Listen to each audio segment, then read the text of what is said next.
9 verse 57 থেকে লেখা আছে। এটা হচ্ছে যিশুকে অনুসরণ করার মূল্য, চ্যাপ্টারের নাম। এখানে লেখা আছে যে তারা যখন রাস্তা দিয়ে যাচ্ছিলেন, এমন দিনের এক ব্যক্তি তাকে বললেন, আপনি যে কোনো জায়গায় যাবেন, আমি আপনার সঙ্গে যাব। যিশু তাকে বললেন, শিয়ালদের গর্ত আছে এবং আকাশের পাখিদের বাসা আছে, কিন্তু মনুষ্যপুত্রের মাথা রাখার কোনো জায়গা নেই। আরেকজনকে তিনি বললেন, আমাকে অনুসরণ করো। কিন্তু সে বলল, প্রভু, আগে আমার বাবাকে কবর দিয়ে আসতে অনুমতি দিন। তিনি তাকে বললেন, মৃতরাই নিজের মৃতদের কবর দিক, কিন্তু তুমি গিয়ে ঈশ্বরের রাজ্যের সব জায়গায় প্রচার করো। আর একজন বলল, প্রভু, আমি আপনাকে অনুসরণ করব, কিন্তু আগে নিজের বাড়ির লোকেদের কাছে বিদায় নিতে আসতে অনুমতি দিন। কিন্তু যিশু তাকে বললেন, যে ব্যক্তি লাঙলে হাত দিয়ে পিছনে ফিরে তাকায়, সে ঈশ্বরের রাজ্যের উপযোগী না। আমরা এখানে কি দেখছি? যে 3 রকম লোক আছে, 3টে লোক। একজন বলছে, প্রভু আমি তোমার সাথে যাব। তাকে প্রভু বলছে যে দেখ, আমরা যারা যারা প্রভু সেবা করতে এসেছি, তার জন্য কিন্তু কোনো পার্মানেন্ট জায়গা নেই। কেন? কি বলছে? শেয়ালের গর্ত আছে, তাই তো? আমার নেই। কেন নেই? কেননা যেই মুহূর্তে পিতা আমাদের যেখানে যেতে বলবে, আমরা সেখানে চলে যাব। হ্যাঁ, আমার হতে পারে দার্জিলিংয়ে বাড়ি আছে, শিলিগুড়িতে থাকতাম এত বছর ধরে, একবারে বললো আমাদেরকে চলে আসতে হলো। আর এখানে আছি, এখানে হয়তো কিছু বাড়ি টাড়ি ভবিষ্যতে হলেও হতে পারে, যখন হবে তারপরে যদি আমাদেরকে কোথাও ডাকে প্রভু, আমাদের সেখানে চলে যেতে হবে। যারা প্রভু সেবা করতে এসেছে তাদের কথা বলছি, সবার কথা বলছি না। তো এটা হচ্ছে তাকে বললো, যে প্রভু সেবা করতে এসেছে তার কথা বলছি, তাকে এই কথাটা বললো। আর দ্বিতীয় লোকটাকে প্রভু ডেকেছে যে আয়, আমার রাজ্যে আয়। তাকে প্রভু কাজ করতে ডাকেনি, সুসমাচার প্রচার করবি, আমার রাজ্যে আসতে বলেছে। তখন সে বললো যে দাঁড়াও, আমার বাবাকে আমি কবর দিয়ে তারপরে আসবো। প্রভু বলেছে, let the dead BARI itself. মরার যে আছে সে নিজেকে নিজে কবর দেবে, তুই আমার পেছনে চল। তাহলে যদি মরা কবর দিতেও যদি বাহানা আমরা দিতে পারি না, বা বাড়িতে গিয়ে বাড়ি বলে আসবো তার যদি আমরা বাহানা না দিতে পারি, তার মানে আমরা কোনো রকম, যদি আমাকে প্রভু ডেকে থাকে, যদি আমরা প্রভুর রাজ্যে এসে থাকি, তাহলে তাতে কোনো বাহানা চলবে না। যদি তুমি আসো প্রভুর রাজ্যে, তাহলে পেছনে ফিরে তাকাতে পারবে না। যদি যে পিছনে ফিরে তাকাবে, সে প্রভুর রাজ্যের জন্য তৈরি না। তাকে দিয়ে মহান কাজ হবে কি করে, তাই না?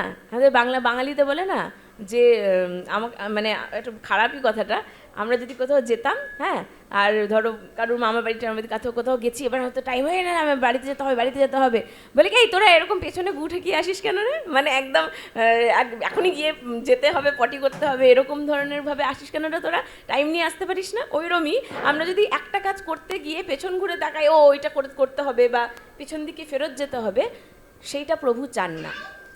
পরমেশ্বরের রাজ্যে আসার জন্য আমাদেরকে একটা জিনিস প্রভুকে দিতে হবে।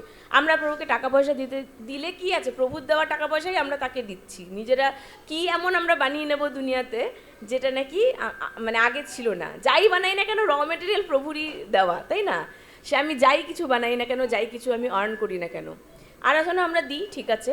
আর একটা জিনিস যেটা আমরা দিতে পারি, সেটা হচ্ছে আমাদের অ্যাভেলেবিলিটি, আমার উপস্থিতিটা আমি দিতে পারি। প্রভু যখন আইসাইয়াকে বলেছিলেন, ঈশাইয়া ভবিষ্যদ্বক্তাকে, যে আমি এই শহরের জন্য কিছু কাজ করতে চাই, আমি এদের উদ্ধার করতে চাই, কিন্তু আমি কাকে পাঠাবো?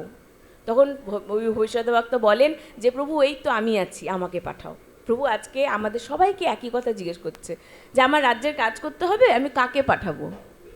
আপনার কোয়ালিফিকেশন, আপনি কতটা বাইবেল পড়তে জানেন, বা আপনি কোন পদ আপনার আছে, আপনি so and so পাস্টার, evangelist, apostle, এইগুলো ম্যাটার করে না। যদি আপনি অ্যাভেলেবেল না থাকেন, আপনি খুব ট্যালেন্টেড সিঙ্গার, কিন্তু রোববার দিন আপনি চার্চে আসেন না, তাহলে আর গানটা গাইবেন কী করে প্রভুর জন্য? আপনার ওই গান নিয়ে কী হবে?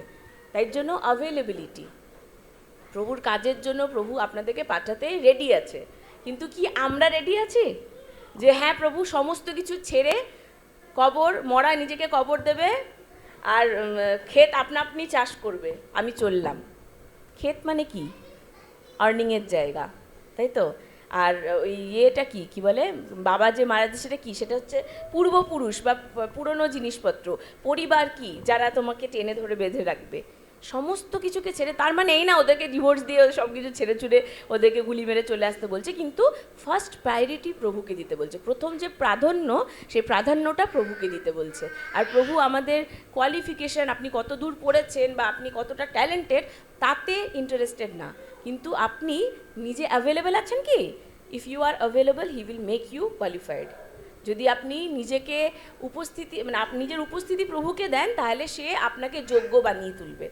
আপনাকে পড়াশুনো করে যোগ্য হওয়ার দরকার নেই, প্রভু নিজেই আপনাকে যোগ্য করে তুলবে, কিন্তু তার জন্য নিজেকে প্রভুর কাছে অ্যাভেলেবল রাখতে হবে। তাই আমি আজকে এনকারেজ করব, কেননা প্রভুর কাজ একা একা হয়ে যাবে না রাজ্যে, তাই তো?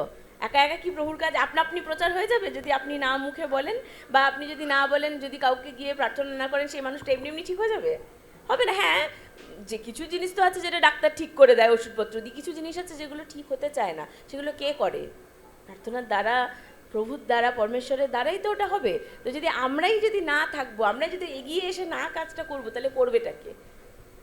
আমি চলে আসলাম, ও ঠিক আছে, ওই তো অমুক আছে, ও করে নেবে, ওই তমুক আছে, ও করে নেবে। তোমার সাথে তোমার কেন ভাই? তুমি কোথায় আছো? আজকে the Lord is asking you one thing, I do not need your money. আমি তোমার পয়সা চাইছি না, আমি তোমার ট্যালেন্ট চাইছি না, আমি তোমাকে চাই, আমি তোমার উপস্থিতিটাকে চাই। তুমি কি উপস্থিত? তুমি কি রেডি আমার কাজ করার জন্য? যদি হও, তাহলে কাজে হাত দিয়ে পেছন ঘুরে তাকাবে না, তাই তো? তাই জন্য নিজের মন থেকে আজকে আমরা নিজেদেরকে তৈরি করি। এক্ষুনি ডিসিশন আপনারা নিতে পারবেন না, এটা খুব কঠিন ডিসিশন নেওয়ার জন্য, যে হ্যাঁ আমি প্রভুর রাজ্যে প্রভুকে সেবা করতে চাই। তাহলে সেই ডিসিশনটা আপনি প্রভুর সাথে কথা বলবেন, যে প্রভু হ্যাঁ আমি নিজেকে তৈরি করতে চাই। যদি কোনো রকমভাবে আমরা হয়ে উঠতে পারছি না, বা অনেক রকম বাধার মধ্যে আমরা জড়িয়ে যাচ্ছি, তাহলে প্রভুকে প্রার্থনা করে ওই বাধাগুলোকে সরাতে হবে, তারপর নিজেকে অ্যাভেলেবেল করতে হবে। যদি নিজে অ্যাভেলেবেল না থাকেন, তাহলে যত বড় কাজই হোক, সেই কাজ আপনি যদি নাই থাকেন, তাহলে করাবো কী করে আপনাকে দিয়ে, তাই না? সেই জন্য availability. So let us give hour availability to the Lord. আমরা নিজেদের উপস্থিতিটাকে প্রভুকে আজকে দান করি।